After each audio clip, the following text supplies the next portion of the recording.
తెలంగాణ ఉద్యమకారుడు, తెలంగాణ క్రాంతి దళ్ పృథ్వీరాజ్ అన్నని మాట్లాడాల్సిందిగా కోరుతున్నాను. ఎందుకంటే అన్న మొదటి కూడా అవకాశం ఇచ్చినాం. సో ఇప్పుడు ఎందుకు మాట్లాడతామని అంటున్నంటే, సో చాలామంది వాళ్ళ బాధలు, వాళ్ళ ఆవేదన, వాళ్ళ ఒపీనియన్ కాబట్టి సో వాళ్ళందరినీ ఉద్దేశించి మరొకసారి మాట్లాడాల్సిందిగా పృథ్వీరాజ్ అన్నకి రిక్వెస్ట్ చేస్తా ఉన్నాను. నేను ఎక్కువసేపు ఏం మాట్లాడా, 2 నిమిషాలు మాట్లాడతా. ఎవరో మాట్లాడుకుంటున్నారు రేవంత్ తెలంగాణ బిడ్డే అని చెప్పని. నేను అనుకుంటున్నా తెలంగాణ బిడ్డ కావచ్చు, కానీ ఆయన గుండె నిండా మొత్తం ఆంధ్రోలకు బానిసత్వం చేసే లక్షణాలు ఉన్నాయి పక్క. నేను ఇప్పటి నుంచి ఆయన తెలంగాణ బిడ్డ అని అనదలుచుకోలే. పులి బిడ్డ కాదు, కానీ ఆంధ్రోలను చూస్తే ఎలకల్ లెక్క అటు ఇటు తిరుగుతూ ఉన్నాడు ఆయన. రేవంత్ రెడ్డి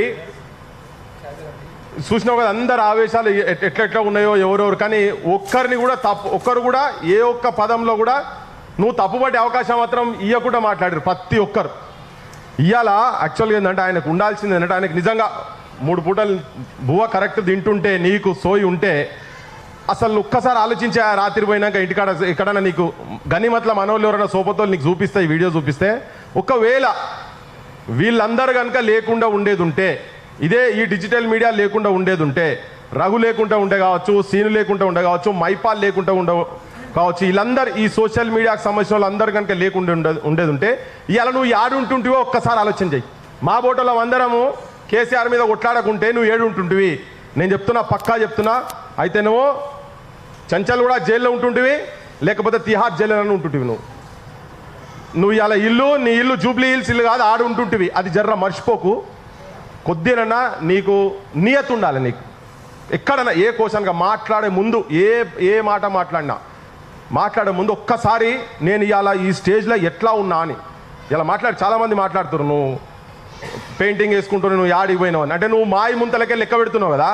రేపు పొద్దుగాల నీ మాయి ముంతలు కనుక లెక్క పెడితే, నేను చెప్తున్నా, నువ్వు బయట సమాజానికి ముఖం చూపించుకునే పరిస్థితిలో ఉండవు. అందుకనే మాట్లాడే ముందు నువ్వు ముఖ్యమంత్రి అయినావని అహంకారంతో తలకెక్కి నువ్వు మాట్లాడకు. ఇలా ప్రతి ఒక్కరూ ఆవేదనతో నువ్వేంటంటే అందరినీ గుండె గాయం చేసినావు. ఉట్టిగేదో నెత్తి మీద ముట్టకాయ కొట్టలేను. చాలామందిని నువ్వు మెయిన్ స్ట్రీమ్ మీడియా అయితే వీళ్ళకైతే ఎంట్రీ లేదని చెప్పారు కదా, ఇప్పుడు అసలు ఎంట్రీ లేదని. కానీ వీళ్ళని ఉద్దేశించే మాట్లాడే క్రమంలో మాట్లాడిన మాటలు అవన్నీ నీకు ఎక్కడనో బాగా ఏంటంటే వీళ్ళని ఎక్కడనో అనగదొక్కుతా అది అనుకుంటున్నట్టున్నావు. కానీ న్యూటన్స్ థర్డ్ లా గుర్తుపెట్టుకోజరా, to every action there is equal and opposite reaction. ఈ గడ్డ మీద ప్రతి ఒక్కరు నువ్వు గింత చేస్తే ఈడ జైలు కొత్త కాదు. ఇక్కడ ఉన్నటువంటి వాళ్ళందరూ కూడా ఎవరి వారసులు అంటే 369 మంది తెలంగాణ ఉద్యమంలో నువ్వు పొద్దున్నేస్తే తిరుగుతున్నావు కదా, ప్రదక్షిణ కొడుతున్నావు కదా. కాసు బ్రహ్మానందరెడ్డి పార్కు, అగో ఆయన కాల్పులకు చచ్చిపోయినటువంటి వాళ్ళ వారసులు ఉన్నారు. 1200 మంది ఆత్మ బలిదానాలు చేసుకున్నటువంటి వాళ్ళ వారసులు ఉన్నారు. ఇక్కడ భూస్వాములు నీ మైండ్ సెట్ ఏదైతే ఉన్నదో కాలు మీద కాలు వేసుకొని చెప్పినావు కదా, నువ్వు లెక్క పెడుతున్నావు కదా, చెంప మీదకి వెళ్ళి కొడతా అంటే గటువంటి సంస్కృతికి వెళ్ళి వచ్చినటువంటి వాళ్ళ మీద తిరుగుబాటు చేసి, పీపుల్స్ వార్ కావచ్చు, అన్నలు అనబట్టోళ్ళు కావచ్చు, జంగల్లో పోయి మీ ఆలోచన విధానం ఉన్నటువంటి వ్యవస్థల మీద తిరుగుబాటు చేసి చచ్చిపోయినటువంటి వాళ్ళ వారసులు ఇక్కడ ఉన్నారు. ఇక్కడ ఇలా మేము వచ్చి నేను తుపాకీతో కొడతామని చెప్తలేం. కానీ గుర్తుపెట్టుకో, నువ్వు బాగా ఎక్కువ చేస్తున్నావు. నువ్వు రాజకీయంగా పర్మనెంట్గా భూస్థాపితం కాబోతున్నావు. మైపాల్ చెప్పిండు నువ్వు ఇప్పటి నుంచి నువ్వు ఇంటికే అని చెప్పని. నీకేమున్నదో లోపల మాకు అర్థమైతలేదు. మరి నీకేమైనా ఫ్రస్ట్రేషన్ ఉంటే మీ ఇప్పుడు ఇన్ఛార్జ్ ఆమె పాదయాత్ర చేస్తుంది కదా, బహుశా నీకు మీనాక్షి నటరాజన్ అని చెప్పని నాయకత్వం పోతుందేమో అని చెప్పి నీకేమైనా భయం ఉండొచ్చు. కానీ సోయికిరా, నువ్వు నాయకత్వం పోతున్నది అన్నప్పుడు ఎటువంటి వాళ్ళతో నువ్వు సావాసం చేయాలి, ఎటువంటి సమస్యల మీద, లేకపోతే పొద్దున్న లేస్తే ఎంబడబడుతున్నారు కదా భూములు జాగాలని చెప్పని, గవాటి మీద వాటిని ఏమైనా చేస్తావా? తెలంగాణలో సమస్యల మీద ఫోకస్ చేస్తావా? లేకుంటే రోడ్ సైడ్ రోమియోల లెక్క నీ నోటికి వచ్చినట్టు మాట్లాడితే తెలంగాణ సమాజము నిన్ను క్షమించదు. నేను ఇంతకుముందు మాట్లాడేటప్పుడు ఉట్టిగా చెప్పలే. ఒక్కడు కన్నెర్ర చేస్తే కెనడీ అటువంటోడు ఖతం అయిపోయిండు. ఒక్కడు కన్నెర్ర చేస్తే నీ పార్టీ అధ్యక్షురాలు పోయినరు. నేను వార్నింగ్గా చెప్తలే, నేను ఇటువంటి మాట్లాడితే ఎక్కడో దగ్గర తల తిరిగిన వాళ్ళు. ఉద్యమం అప్పుడు కూడా చెప్పినాం, అందరూ ఆత్మహత్యలు చేసుకుంటున్నారు. ఢిల్లీ దాకా పోయి కూడా యాదిరెడ్డి పార్లమెంటు ముంగట దేశం మొత్తం మూగపోయిందా, ఇనొస్తలేదా అని చెప్పి అక్కడ పోయి ఆత్మహత్య చేసుకున్నాడు. ఒకవేళ అతనే కనుక మానవ బాంబు అయ్యేది ఉంటే ఏం పరిస్థితి ఉంటుందో అని చెప్పి నేను హెచ్చరించిన. ఇప్పుడు కూడా చెప్తున్నా, పాలకులందరికీ చెప్తున్నాం, పాలకులందరికీ మీరు మాట్లాడే ముందు జాగ్రత్త మాట్లాడే. అందరూ చదువుకున్న వాళ్ళు ఉన్నారు ఇక్కడ. ఒక్కొక్క ఉద్యమాన్ని నిర్మాణం చేసేటువంటి స్థాయిలో ఉన్నారు. వాళ్ళకి అక్షరాలు రావు, ఏం తెలియదు వాళ్ళకు ఆయిల్ లేవు రావు అని చెప్పని మీరు మాట్లాడితే తస్మాత్ జాగ్రత్త. యువకులు వాళ్ళని కాదని చెప్పని తిరుగుబాటు సైడ్ కనుక వస్తే మాత్రం మీరు ఎవరు నిలవలేరు ఇక్కడ. ఇది నేను చాలా తీవ్రమైన పదజాలంతో మాట్లాడుతున్నా. రేవంత్ రెడ్డి స్థాయికి తగ్గట్టుగా ఉండి మాట్లాడు. ఇక్కడ అందరూ పిహెచ్డీలు చేసిన ఉన్నారు, ఐఐటీలలో చదివిన వాళ్ళు ఉన్నారు, నీట్లో చదివిన వాళ్ళు ఉన్నారు, ఉస్మానియా యూనివర్సిటీ బిడ్డలు ఉన్నారు. ఇక్కడ మొత్తం ఈ మీడియా నువ్వు చెప్పేటువంటి మాటలు ఇవన్నీ సమాజానికి చూపిస్తున్న అందరు ఉన్నారు. వాళ్ళ లోపట గుండెల the most powerful weapon in the universe is the human soul on fire. ఆ ఫైర్ ప్రతి ఒక్కరికి ఈ గుండెలను నింపుకొని వాళ్ళకు తోచినట్టుగా వాళ్ళు పోయి జనం సమస్యలు ఏదో ఒక కెమెరా అప్పులు చేసో ఏదో చేసి ప్రజలకు చూపిస్తున్నారు. మీరు కూడా సోషల్ మీడియాకి నేను చెప్పదలుచుకున్నా, ఏ రాజకీయ పార్టీకి మీరు అడుగులకు మడుగులు ఒక్కొద్దు. మీరు వాళ్ళ దగ్గర జీతాల లెక్క పైసలు తీసుకోవద్దు. జనంను నమ్ముకొని ఒక 6 నెలల సంవత్సరం కష్టమవుతుంది. జనం మిమ్మల్ని గుండె పెట్టుకొని కాపాడుకుంటారు. రఘుని ఎట్లా కాపాడుకున్నారో మిమ్మల్ని కూడా కాపాడుకుంటారు. తెలంగాణలో ఇంకా మీడియా అవసరం ఉంది. ఆంధ్ర మీడియాలను మొత్తం బొంద పెడదాం, వాళ్ళని కంప్లీట్గా బొంద పెడదాం. వాళ్ళు కేవలం తెలంగాణ పాలకులను గుప్పిట్లో పెట్టుకొని ఇప్పటికీ తెలంగాణ మీద దండయాత్ర చేస్తున్నారు.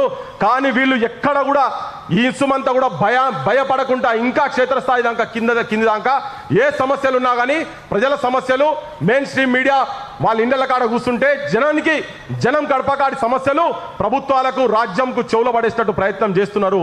కొన్ని వినబడుతున్నచ్చు. ప్రజల నుంచి తిరుగుబాటు వస్తుంది, జాగ్రత్త. మీరు ఏ పార్టీ అని కాదు, రేపు సర్పంచులు కావచ్చు క్షేత్రస్థాయి నుంచి పైసలకు ఓటు అమ్ముకొని చైతన్యం కూడా మీ అందరు ఛానల్ తయారు చేయాలి కింది నుంచి. అటువంటిది కనుక వస్తే మీ మీడియా నుంచి కూడా రేపు పొద్దుగాల సర్పంచులు కానీ, ఎంపీటీసీలు కానీ, జెడ్పీటీసీలు కానీ ఈ రాజ్యాన్ని ఓటుతోటి టేక్ ఓవర్ చేసేటువంటి ప్రయత్నంలో నిజాయితీగా కొట్లాడాలని చెప్పి మీ అందరికీ కూడా నేను విజ్ఞప్తి చేస్తున్నా. ప్రజలు కడుపు గాలి ఉన్నారు, ప్రజలు చాలా ఇబ్బందులలో ఉన్నారు. మీరందరూ ఆల్ సోషల్ మీడియాకి చెప్తున్నా, మీ అందరికీ దయచేసి చెప్తున్నా, పార్టీల చుట్టూ పోకండి, కేవలం ప్రజలు నమ్ముకోండి, ప్రజా సమస్యలను నమ్ముకోండి అని చెప్పి మీ అందరికీ విజ్ఞప్తి చేస్తూ, రేవంత్ రెడ్డి మళ్ళా చెప్తున్నా, నీకు ఒకసారి ఆత్మవిమర్శ చేసుకో. నీకు సోయి ఉంటే లేకపోతే నీ టీంతో కూసో. నువ్వు అంత పెద్ద దార్కారి కాదు, అంత పెద్ద పైల్వాను కావు. నువ్వు వస్తే కింద పట్టుకొని ఓ చంపేస్తే చూపించుకొని కూర్చుంటానికి ఏం లేదు. ఈ బలుగుతుంది బిడ్డ. నువ్వు చెయ్యంటూ నువ్వు చెయ్యి పెట్టి చెంపబోలుతా అంటున్నావు కదా, వంగబెట్టి గుద్దుతారు. లేకపోతే నీ భాషలో నువ్వు చెప్తుంటావు కదా, అక్కడిక్కడ మాట్లాడుతుంటారని. అది ఆ విద్య పెద్ద కొత్త కాదు, కానీ రాజకీయంగా మాత్రం నిన్ను వంగబెట్టి గుద్దుడు ఖాయమని చెప్పి విజ్ఞప్తి చేస్తూ నాకు అవకాశం ఇచ్చిన మీ అందరికీ ధన్యవాదాలు చెప్పుకుంటూ, మీరు యూనిటీగా ఉండండి. ఒక్క సమస్య వచ్చే ఎట్లయితే వచ్చిందో రేపు ఏది జరిగినా కానీ మొత్తం సోషల్ మీడియా ఒకటే ప్లాట్ఫామ్ ఇదికి రాండ్రి. మెయిన్ స్ట్రీమ్ మీడియాను, ప్రజల పక్షాన లేనటువంటి మెయిన్ స్ట్రీమ్ మీడియాను బొంద పెడదాం.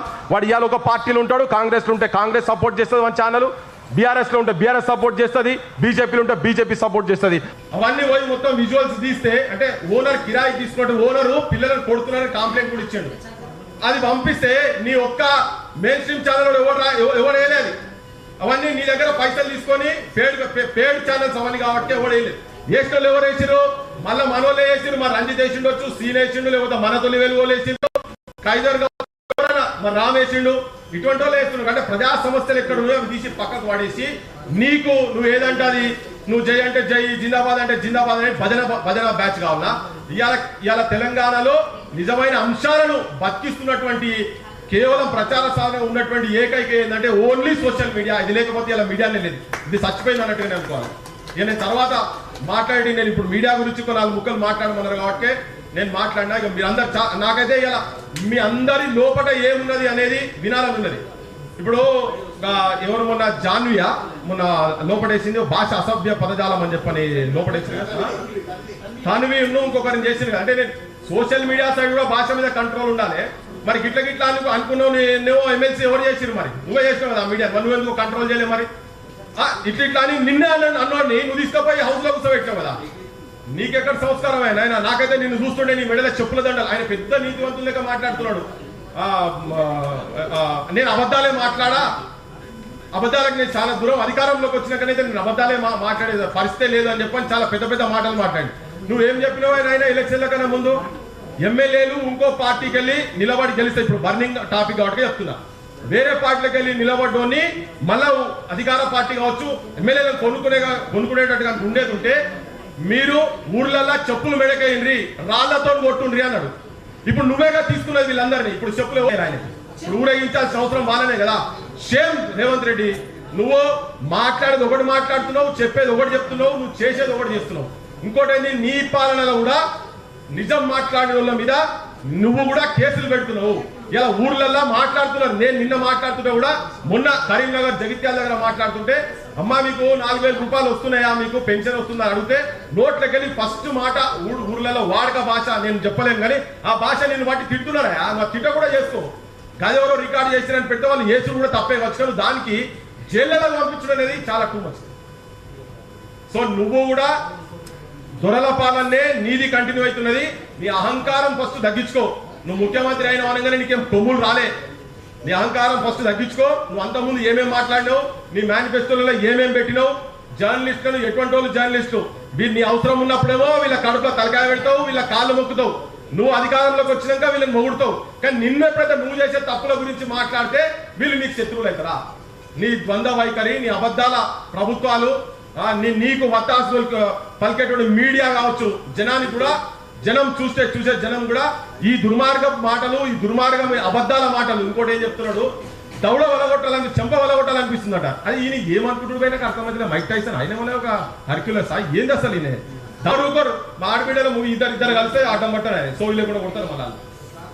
అరే ఏం బాధ్యత నువ్వు నాకు నేనట ఆయనకంటే అవసరం అవుతున్నాడ కింది పోయి కొడతారట. ఏం నువ్వు ఒక ముఖ్యమంత్రివా? నువ్వు చిల్లర కానీ ఎవరు నువ్వు? అసలు మాకు అర్థమైతే జనాలా, నేను చూస్తున్నటువంటి జనాలా నువ్వు చిల్లర మాటలు మాట్లాడుతున్నావా? ఎవరైనా ముఖ్యమంత్రి ఉండి కిందికి వచ్చి నాకు చెంపబీకలు కొట్టాలనిపిస్తుంటారా? అసలు దేనికి కొడతావా? వాళ్ళు అన్నదేంటిది, చేసింది ఏంటిది? మా సీన్ కూడా కాలు మీద కాలేసుకొని కూర్చున్నాడు, కుడికా ఎడమకాలు వచ్చింది పై వేసుకొని కూర్చున్నాడు, కుడికాలు వచ్చేది వస్తుంది ఇటుకు వచ్చి అంటే ఇది అంతేనంటే ఒక అహంకారం ఉంటుంది చూసినావా, ఒక దురహంకారం. అరే నా ముంగట వీడు కాలు మీద కాలు వేసుకొని కూర్చున్నాడు, నా ముంగట తెల్లంగిలు వేసుకొని కూర్చుంటాడా, అదొక అహంకారం, ఒక పైశాచికం నెత్తి మీద ఉంటుంది కదా. అది తాండవ మాడుతున్నది ముఖ్యమంత్రి రేవంత్ రెడ్డి మీద. బిడ్డాను చరిత్రలో పతనం అయిపోతావు. ఒక్కడు కన్నెర చేస్తే కెనడీ అసంటోడు సర్వనాశనం అయిండు. నీ మీద అట్లా కూడా కన్నెర ఎర్ర చేసేటట్టుగా చూసుకోకు. నువ్వు నీ అన్ని పిచ్చి మాటలు, ఈ హౌలా మాటలు, రోడ్ల మీద తిరిగే మాటలు నువ్వు మాట్లాడుతున్నావు. నువ్వు జర్నలిస్టుల గురించి అట్లా మాట్లాడితే నువ్వే ఎక్స్పోజ్ అవుతావు. జనం లోపల రీసర్ అవుతున్నావు నువ్వు రోజు రోజుకు. నీ చిల్లర వ్యవహారాలు, చిల్లర మాటలు, చిల్లర భాష. నువ్వేం చదువుకున్నావు? ఫస్ట్ నీకన్నా ఎక్కువ చదువుకున్నావు వీళ్ళందరూ యూట్యూబ్ నడుపుతున్నారు ఇక్కడ. నీకన్నా ఎక్కువ చదువుకున్నారు. నువ్వు ఇప్పుడు చదువుకోవాలనుకున్నావు, నువ్వు ఆ చదువు చదవలేవు. ఎన్ఐటీలో సీట్ కొట్టి చూపివాను, ఉస్మానియాలో కొట్టి చూపిరాదు ఎన్ఐటీలో ఎందుకు? అందుకే ఈ బేహూం మాటలు బంద్ చేసేయి, ఈ అవారాగాని మాటలు. నేను ఇంత ముందు కూడా ఒకసారి చెప్పినాక బాధ అనిపించింది, ఇప్పుడు మళ్ళీ చెప్తున్నా. ఇప్పుడు బరాబర్ చెప్తున్నా. రోడ్ల మీద గాంజాయి కొట్టుకుంటా, తాగిన సిగరెట్ ఇంకోటి తాగినోడు ఉంటాడు కదా, మందు కొట్టుకుంటా గంజాయి కొట్టుకుంటా తిరిగేటోళ్ళు ఉంటారు కదా రోడ్ల మీద. ఒక అటువంటి భాష నువ్వు మాట్లాడుతున్నావు. నువ్వు ఆ భాష బంద్ చేయకపోతే ఇంకా నువ్వు ఎటువంటి వాళ్ళ మీద ఆడియన్స్ ముంగట అందరు జర్నలిస్టులే, అందరు కూర్చున్న అందరు జర్నలిస్టులు ముంగట కూర్చున్న ముంగట. నీ భాష బంద్ చేయి రేవంత్ రెడ్డి, లేకుంటే మాత్రం ఆల్రెడీ నువ్వు ఎక్స్పోజ్ అయిపోయినావు, తరవ ఎక్స్పోజ్ అయిపోయినావు. ఇవాళ మళ్ళా ప్రజలకు చెప్తున్నది ఏంటంటే వాస్తవాలు, నిజంగా వాస్తవాలు ఇలా ప్రజల లోపలికి తీసుకుపోతున్నాయి అంటే అది ఏదన్నా కానీ సోషల్ మీడియా ఉన్నది కాబట్టినే ప్రసారాలు వార్తలు కిందాకపోతున్నాయి, లేకపోతే వార్తలు పోయే పరిస్థితి లేనే లేదు. మీ అందరికి చెప్తున్నా, మీ అందరు వెంబడి జనం ఉన్నారు. మీకు పెట్టుబడి లేదు కావచ్చు మీ దగ్గర, కానీ జనం మీ దగ్గర ఉన్నారు. జనం మిమ్మల్ని కాపాడుకుంటారు. బరాబరా టైం వస్తుంది. అది ఎక్కువ రోజులు కూడా ఏం లేదు. వాళ్ళు పెట్టుకొని విలాసవంతమైనటువంటి పెద్ద పెట్టుకున్న ఛానల్ ఉన్నాయి కదా, వాళ్ళు ప్రజల పక్షాలు ఉండకపోతే అవి ఎన్నో రోజు బంద్ చేసుకోవాల్సిన పరిస్థితి వస్తుంది. మీ అందరికి విజ్ఞప్తి చేస్తూ ముగిస్తున్నా. Thank you so much.